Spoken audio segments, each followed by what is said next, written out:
es-tu mélancolique, mon enfant? Ah, dit le roi, c'est que j'ai de mauvaises pensées. Lesquelles? J'ai vu la femme de l'idiot, je suis amoureux d'elle et je trouve injuste que cette femme ne m'appartienne pas. En ce cas, dit la vieille reine, il faut la lui voler. Oui, mais comment? Ils sont mariés ensemble. Écoute, dit la reine-mère, j'ai une idée.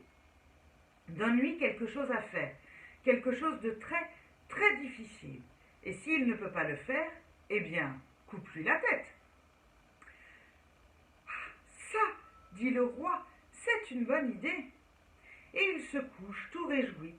Le lendemain, il fait venir l'idiot et lui dit: Puisque tu as construit ce beau palais, écoute ce que je t'ordonne. Tu vas me faire une route qui joindra ton palais au mien. Cette route sera pavée d'or. Elle sera bordée d'arbres dont chaque feuille sera une émeraude et chaque fruit un rubis. Dans chacun de ces arbres nichera un couple d'oiseaux de feu qui chanteront toutes les chansons du paradis. Et au pied de chaque arbre, il y aura un couple de chats marins qui miauleront pour les accompagner. Que tout cela soit prêt pour demain matin. Sinon, je te fais couper la tête. L'idiot rentre chez lui très abattu. Sa femme lui demande: Eh bien, quoi de neuf? Ah, ne m'en parle pas, répond l'idiot. Il rapporte à sa femme les paroles du roi. La femme se met à rire. Rien que ça, mais c'est une plaisanterie. Allons, fais ta prière et couche-toi. Demain, il fera jour. L'idiot va se coucher. Dès qu'il est endormi, la femme sort du palais, tire de son corsage le livre de magie, l'ouvre et se met à lire. Serviteur de ma mère, venez à mon secours. Le lendemain matin, le roi se met le nez à la fenêtre et, à sa grande surprise, il aperçoit la route pavée d'or qui joint les deux palais, avec les arbres d'émeraude et de rubis, les oiseaux de feu qui chantent et les chats qui miaulent en mesure. Il appelle sa mère. Regarde, mère, l'idiot est plus malin que tu ne croyais. La route pavée d'or, il l'a faite en une nuit.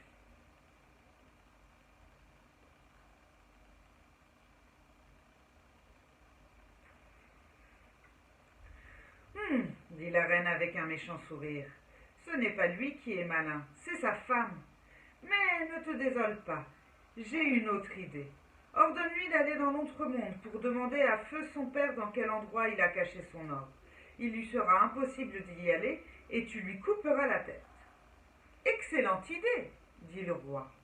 Et le jour même, il ordonne à l'idiot: Puisque tu es si malin, va donc dans l'autre monde et demande à mon père dans quel endroit il a caché son or.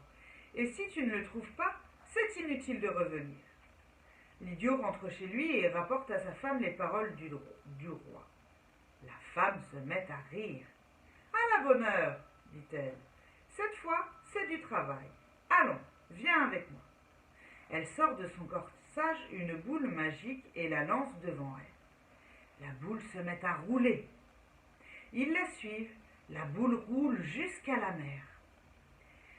La mer s'écarte devant elle et elle continue à rouler. L'idiot et la jeune femme la suivent toujours. Ils marchent à présent entre deux murailles d'eau. Ils vont, et quand la boule s'arrête, ils sont dans l'autre monde. Une fois là, ils voient un très vieil homme, couronne en tête, qui porte sur son dos un immense tas de bois, et derrière lui, deux diables qui le fouettent pour le faire avancer. C'est le père du roi, dit la femme. Alors l'idiot s'avance et il crie aux deux diables. Arrêtez! Qu'est-ce que tu veux? Demandent les diables. J'ai besoin de parler à cet homme. Et qui donc portera notre bois pendant ce temps-là? Une seconde, dit la femme. Elle tire le livre de son corsage et elle appelle. Serviteur de ma mère, venez à mon secours. Les deux géants apparaissent aussitôt. Fille de ta mère, que nous veux-tu? Portez le bois de ces deux diables pendant que nous parlons avec cet homme. Les deux géants se chargent du tas de bois. Aussitôt le vieil homme tombe tant il est fatigué. L'idiot s'approche de lui. C'est ton fils qui m'envoie. Il veut savoir dans quel endroit tu as caché ton or. Mon fils? Dit le vieux roi. Il ferait mieux de gouverner dans la justice et de laisser mon or tranquille. Dis-lui que s'il n'est pas meilleur que moi, il finira comme moi. C'est entendu, répond l'idiot. Je lui dirai, mais ce n'est pas cela qu'il demande. Et l'or? Le vieux roi pousse un profond soupir, puis il détache une petite clé qui pendait à son cou. Allons, dit-il, je vois bien qu'avec vous autres vivants, il ne sert à rien de faire de la morale. Eh bien, dis à mon fils qu'il descende dans la cave du palais. Derrière la rangée de bouteilles, il trouvera la porte de mon trésor. Elle ouvre avec cette clé. Et il donne la clé à l'idiot. Celui-ci remercie et prend avec sa femme le chemin du retour, pendant que les diables, revenus, ramènent le vieux roi en le chassant devant eux à coups de fouet. Le lendemain, l'idiot se présente au palais. Le roi lui demande « Tu n'es donc pas encore parti ?»« Je suis parti, répond l'idiot, et je suis revenu. J'ai vu le père de votre majesté. »« Tu l'as vu? Et où donc ?»« Dans l'autre monde, votre majesté. »« Et qu'est-ce qu'il y fait ?»« Il y porte du bois pour les diables, dit l'idiot, et les diables le fouettent pour le faire avancer. » Le roi fait la grimace. Ces choses-là ne sont pas agréables à entendre, surtout comme c'est le cas en présence de toute la cour. Il baisse la voix et répond à l'idiot. « Tu te moques de moi ?»« Oh non, votre majesté. »« C'est bon. Et qu'a-t-il dit ?»« Il a dit que vous feriez mieux de gouverner dans la justice et de laisser son or tranquille, si vous ne voulez pas finir comme lui. »« Tu mens !»« Non, je ne mens pas, votre majesté. »« Alors, et la cachette? Il n'a rien dit au sujet de sa cachette ? » ?»« Si, votre majesté. Descendez à la cave et, derrière les rangées de bouteilles, vous trouverez une petite porte qui ouvre avec cette clé. » Le roi arrache la clé des mains de l'idiot et sort en lui disant « J'y vais tout de suite. Si ce n'est pas vrai, je te fais couper la tête. » Il descend à la cave, écarte les bouteilles, et en effet, il trouve une petite porte. Il l'ouvre, c'est la porte du trésor. Le soir même, il dit à sa mère « L'idiot est encore plus malin que nous ne pensions. Il m'a rapporté la clé du trésor. »« Allons donc, dit la reine-mère. C'est sa femme qui est maligne, ce n'est pas lui. Mais sois tranquille, j'ai encore une idée. Ordonne-lui d'aller je ne sais où, trouver je ne sais qui, pour lui demander je ne sais quoi. Cette fois, il ne reviendra pas et tu pourras lui prendre sa femme. » « Quelle merveilleuse idée !» s'écrie le roi, ravi. Et le lendemain, il ordonne à l'idiot. « Va-t'en je ne sais où, trouver je ne sais qui, et demande-lui je ne sais quoi. Si tu as le malheur de revenir sans me le rapporter, je te fais couper la tête. » Et au moment où l'idiot va sortir, il ajoute.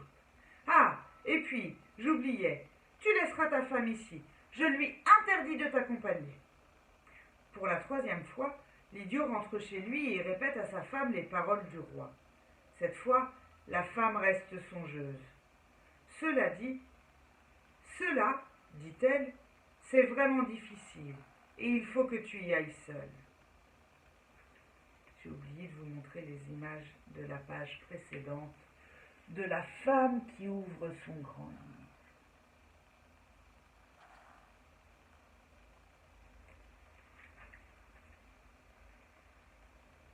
Elle réfléchit longuement, puis elle donne à son mari une serviette brodée en lui disant « Écoute-moi bien, tu vas sortir d'ici et aller droit devant toi jusqu'au bout de la terre. Partout où tu t'arrêteras, demande à prendre un bain, et ne t'essuie jamais qu'avec cette serviette que j'ai brodée moi-même. » Puis elle tire de son corsage le livre de magie et lit à voix haute « Serviteur de ma mère, venez à mon secours. »« Fille de ta mère, que nous vaux-tu » demandent les deux géants. « Dès que mon mari sera parti, dit-elle, transformez ce palais en montagne et moi-même en rocher. De cette façon, le roi ne pourra rien sur moi. » L'idiot embrasse sa femme, puis il prend la serviette et s'éloigne. Au bout de quelques pas, il se retourne. Et que voit-il? À la place d'une palais, une haute montagne, et à la place de sa femme, un rocher.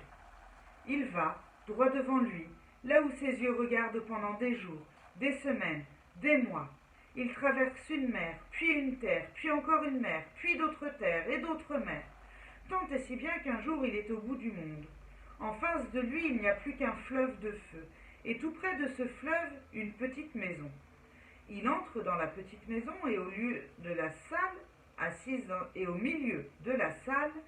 assise dans un grand fauteuil, il trouve une vieille sorcière qui se met à renifler. Tuf, tuf, ça sent le chrétien ici. Excuse-moi, grand-mère, demande l'idiot. Mais je cherche un pays qui s'appelle je ne sais où. Tu n'as plus rien à chercher désormais, dit la vieille, car je vais te manger. Ma foi, comme tu veux, dit l'idiot, mais laisse-moi prendre un bain. Certainement, dit la vieille, cela m'évitera d'avoir à te laver moi-même. Elle lui fait chauffer un bain. L'idiot se lave et quand il a fini, elle lui tend une serviette. Tiens, essuie-toi.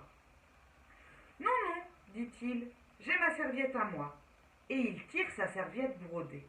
En la voyant, la vieille change de figure et lui demande « Où as-tu pris cette serviette ?»« Je ne l'ai pas prise, c'est ma femme qui l'a brodée. »« Ta femme ?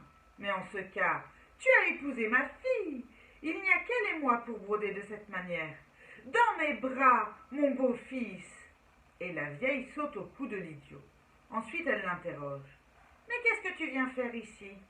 L'idiot raconte son histoire, ses frères, le chat, l'ange, la tourterelle et les ordres du roi. « Dis-moi, mère, tu ne connais pas un endroit qui s'appelle je ne sais où ?»« Non, dit la vieille, je ne connais pas. »« Mais attends donc, je vais me renseigner. » Elle sort de sa maison, se campe face à la forêt et crie de toutes ses forces. « Bêtes de la forêt, venez à moi !» Aussitôt, toutes les bêtes de la forêt viennent à elle. « Vieille du bout du monde, que nous veux-tu ? Connaissez-vous l'endroit qui s'appelle je ne sais où ? Non, nous ne connaissons pas.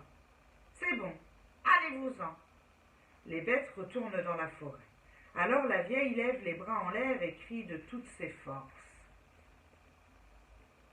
Là, c'est la vieille sorcière avec manque de chance quand elle le soulève, quand elle découvre qu'il est son beau-fils, le mari de sa fille. Oiseaux du ciel, venez à moi. À ce moment, le ciel devient tout noir et les oiseaux du monde entier viennent se pencher près d'elle. Vieille du bout du monde, que nous veux-tu ? Connaissez-vous l'endroit qui s'appelle je ne sais où ? Non, nous ne connaissons pas. C'est bien, au revoir. Et les oiseaux s'envolent. Au même instant, l'idiot se met à pleurer. Personne ne connaît cet endroit. Je ne reverrai plus mon pays ni ma femme. Allons, grosse bête, ne pleure pas, dit la vieille. Nous n'avons pas encore demandé au poisson. Elle le conduit jusqu'au bord de la mer. Une fois là, elle se met à crier. Poissons des mers et poissons des eaux douces, venez à moi. Et là-dessus, voilà tous les poissons du monde qui se mettent à grouiller sur la plage. La vieille leur demande. Connaissez-vous l'endroit qui s'appelle je ne sais où ? Non, répondent les poissons. C'est bon, adieu. La vieille ramène l'idiot chez elle. L'idiot, cette fois, est tellement triste qu'il en oublie de pleurer. Et la vieille, elle non plus, ne dit pas un mot. Quand ils arrivent près de la maison, ils entendent derrière eux une voix bizarre. Quoi ? Quoi ? Quoi ? Ils se retournent, c'est une grenouille qui les poursuit en bondissant. Quoi ? Quoi ? Quoi ? La vieille lui demande. Qu'est-ce que tu veux ? La grenouille lui répond. Excuse-moi si je suis en retard. Je viens seulement d'apprendre que tu as appelé toutes les bêtes de la forêt. Et où étais-tu donc ? Demande la vieille. J'étais, dit la grenouille, dans un endroit qui s'appelle je ne sais où. Ça tombe bien, dit la vieille.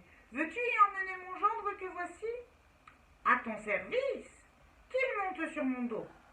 Et en disant ces mots, la grenouille s'enfle. Elle est bientôt devenue aussi grande qu'un homme. L'idiot monte à cheval sur elle. Il a tout juste le temps de crier à la vieille. Merci, petite mère. Et hop, la grenouille saute par-dessus le fleuve de feu. Une fois de l'autre côté, elle dit à son cavalier. Maintenant, tu peux descendre. Tu es je ne sais où. Pour le retour, ne t'en fais pas. Quand tu auras trouvé ce que tu cherches, tu n'auras plus de besoin de moi. Et hop, elle saute et disparaît. Voilà l'idiot tout seul au milieu de rochers déserts. Il marche quelque temps, puis il trouve une grande maison. Il y entre, il la fouille, il la parcourt en tous sens. Personne. Comme il va pour sortir, il entend un bruit de pas dans l'entrée. Vite, il se cache dans une armoire de la grande salle et regarde par la fente de la porte. Il voit entrer un majestueux vieillard qui s'assoit sur une chaise et appelle. Est-ce que je vous ai montré la grenouille? Je ne pense pas. Hein. Regardez comme elle a grossi, et il y a manque de chance qui est perché sur sa tête à cheval, et la vieille sorcière devant eux.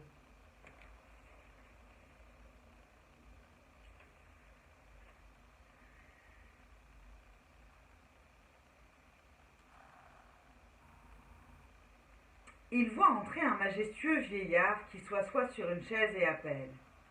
Je ne sais qui. Une voix lui répond. Oui, Seigneur? J'ai faim. Dresse la table. Une table surgit, couverte de bonnes choses à manger et à boire. Le vieillard mange, il boit, puis il ajoute. Je ne sais qui. Oui, Seigneur? J'ai fini. Débarrasse la table. Et aussitôt la table disparaît. Alors le majestueux vieillard se relève et s'en va. Une fois qu'il est parti, notre idiot sort de sa cachette, s'assoit sur une chaise et appelle à son tour. Je ne sais qui, es-tu là? Oui, j'y suis. J'ai faim, dresse la table. Et la table revient couverte de bonnes choses. L'idiot va pour manger, mais il se ravise. Je ne sais qui, tu es toujours là? J'y suis toujours. Alors assieds-toi et mange avec moi. Je te remercie, dit la voix tout émue. Cela fait des millions d'années que je sers ce vieillard et pas une seule fois il ne m'a invité à sa table. Toi, tu y as pensé tout de suite. Eh bien, en récompense, je ne te quitterai plus. Là-dessus, ils se mettent à table.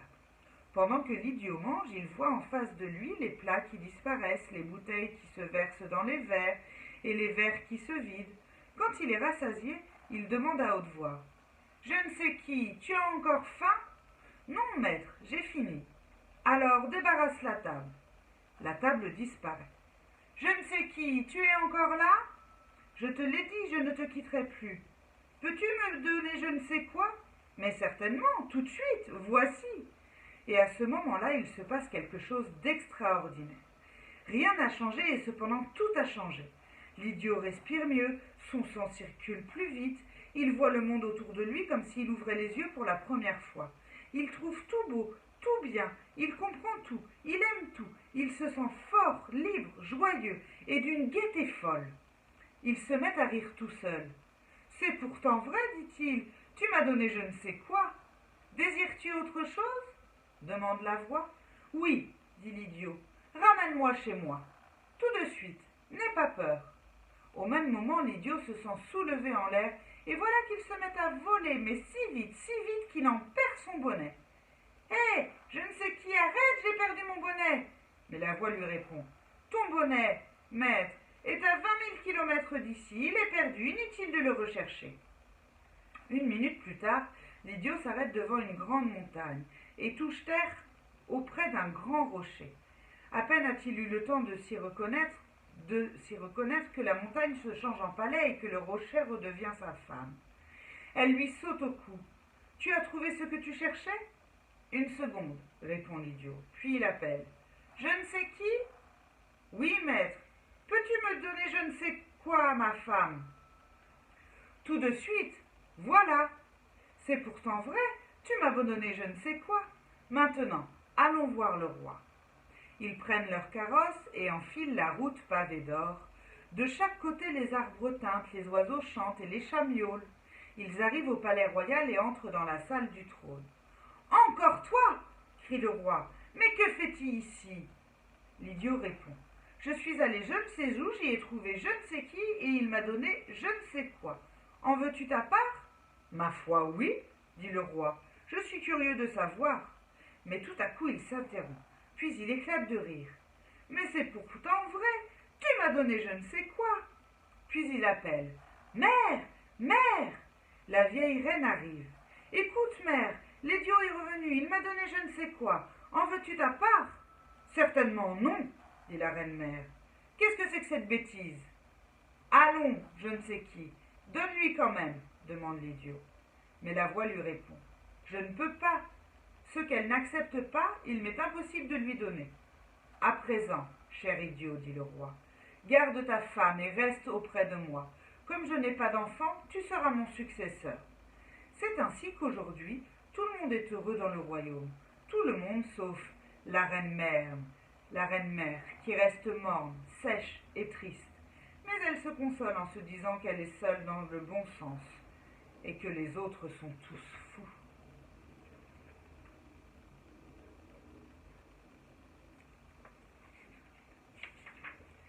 Et voilà, c'était la fin du livre.